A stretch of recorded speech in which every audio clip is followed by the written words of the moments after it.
সুপ্রিয় দর্শক, আসসালামু আলাইকুম। আমি শামিমা মুহিব, সানমুন হ্যান্ডিক্রাফটসে আপনাদের সবাইকে স্বাগতম।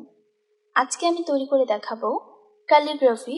এখানে প্রথম অংশে থাকবে বিসমিল্লাহির রহমানির রহিম, আর দ্বিতীয় অংশে থাকবে লা ইলাহা ইল্লাল্লাহু মুহাম্মাদুর রাসূলুল্লাহ।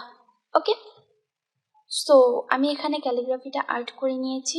আপনারা গুগল থেকে আপনাদের পছন্দ মতো যে কোনো ক্যালিগ্রাফি নিয়ে তারপর আর্ট করে নেবেন। আর এটা হচ্ছে ওএইচপি শিট। রিসেন্ট ভিডিওগুলোতে আপনারা দেখতে পাচ্ছেন আমি দেখাচ্ছি ওএইচপি শিটের উপরে কাজ করা। তো সেই শিটের উপরে আমি এই ক্যালিগ্রাফিগুলো আঁকবো এবং আমি এটাকে ডিজাইন করব। লাস্ট দুইটা ভিডিওতে আমি গ্লাস পেইন্ট দিয়ে আর্ট করেছি, তবে আজকে আমি গ্লাস পেইন্ট দিয়ে করব না, আজকে আমি অন্যরকমভাবে করব। আমার এই অংশটা একটু ছিঁড়ে গিয়েছে পেনের খোঁচা লেগে, তো আশা করছি ক্ষমা সুন্দর দৃষ্টিতে দেখবেন। আর এই বিসমিল্লাটা আমি উপরে রাখবো আর কালিমাটা রাখবো নিচের দিকে। তো এর জন্য আমি ওএইচপি শিটে বিসমিল্লা লেখাটা আমি উপরের দিকে আগে লিখবো। চারপাশ থেকে যেন সমান হয় সে ব্যাপারটা লক্ষ্য রাখতে হবে। দুই পাশ এবং উপরের অংশটা মানে মার্জিন যেটাকে আমরা বলি সেটা যেন সমান থাকে। প্রথমে আমি দুইটি পাশ আঠা দিয়ে আটকে দেব যেন আমার এই কাজটা কোনোভাবেই ছুটে না যায়। এটা B6000-এর একটি আঠা। এই আঠাটা এন্টিক আঠা বলে মূলত। এন্টিকের যে কোনো জিনিস জোড়া দেওয়ার জন্য এই আঠাটা কাজে লাগে।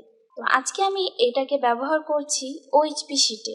আপনারা কিন্তু এই আঠার পরিবর্তে গ্লু যেটাকে বলে আইকা আঠা বা এমআর আঠা বলে, আমরা যেটাকে সহজ ভাষায় বলতে পারি ফেভিকল, ওই আঠাটা আপনারা এখানে ইউজ করতে পারবেন। শুকাতে একটু সময় বেশি লাগবে, আর এন্টিকের এই আঠাটা খুবই সহজে শুকিয়ে যায়। আপনারা কিন্তু অবশ্যই এসি অফ করে নেবেন বা ফ্যান অফ করে নেবেন। আর এটা হচ্ছে গ্লিটার্স।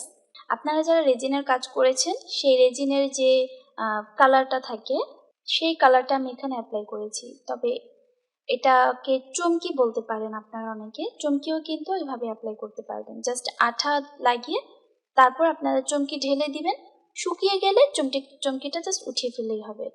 তো আমি ওটা করছি না, কারণ এতে করে আমার যে গ্লিটার্সটা বেশি নষ্ট হয়ে যাবে।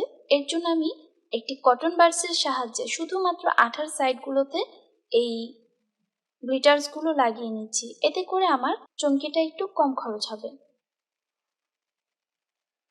শুকিয়ে যাবার পর বাকি যেগুলো থাকবে সেগুলো ফেলে দিবেন বা ঝাড়া দিলে সুন্দর করে উঠে চলে আসবে। তো আমি এতটুকু করেছি। শুকিয়ে যাওয়ার পর একটি কাপড় দিয়ে আমি এভাবে মুছে নিচ্ছি। মুছতে একটু অসুবিধা হয়ে যায়, চারপাশ থেকে একদম অসুন্দর হয়ে যায়। তো আমি আস্তে আস্তে একটু একটু করে এভাবে করে নিয়েছি। এই দেখুন, এটার পুরো ফাইনাল লুকটা এমন এসেছে। আবারও একই রকমভাবে আঠা দিয়ে এই মাঝখানের দিকে আমি আর্ট করে নিব, মানে যেই সাইডটা আপনারা কালার করতে চাচ্ছেন বা গ্লিটার্স দিতে চাচ্ছেন শুধুমাত্র সেই অংশগুলোতেই আঠা অ্যাপ্লাই করবেন। তারপরে গ্লিটার্স দিয়ে ব্যাপারটিকে পুরোটা ভরাট করে দিবেন। আশা করছি আপনাদেরকে আমি বুঝাতে পেরেছি। তো আপনারা দেখতে থাকুন আমি কাজগুলো করছি।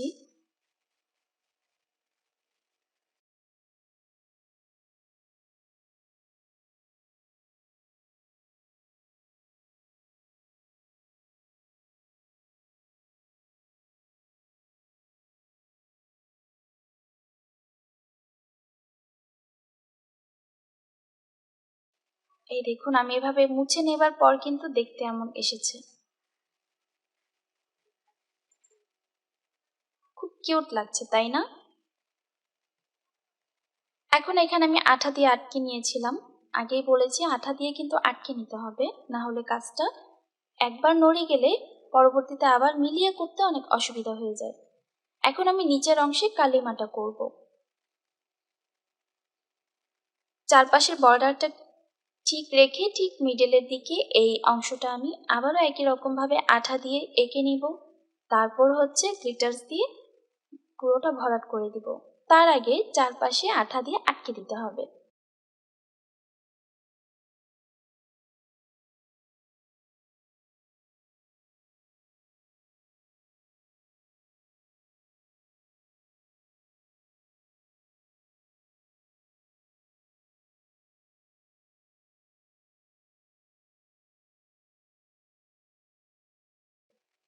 এই দেখুন, পুরোটা মুছে নেবার পর আমার এটার ফাইনাল লুক এসেছে এইরকম। মাশাআল্লাহ, অনেক সুন্দর। যাই হোক, এখন আমি এর পিছনের ব্যাকগ্রাউন্ডটা দিলাম ব্ল্যাক কালার। এটা দেখতে কিন্তু আরো সুন্দর লাগছে। এটাকে আমি এইভাবে চারপাশে বর্ডার দিয়ে দিয়েছি। এটা কোনো ফ্রেম না, জাস্ট আমি বর্ডার দিয়ে দিয়েছি। বর্ডারটাও আমি গোল্ডেন কালারেরই দিয়েছি।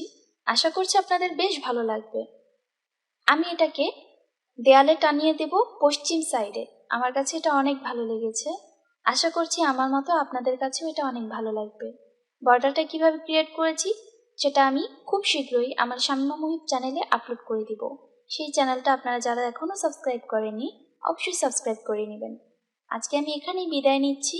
আপনারা আমার চ্যানেলটিতে সাবস্ক্রাইব করবেন, লাইক অ্যান্ড শেয়ার করতে কিন্তু ভুলবেন না।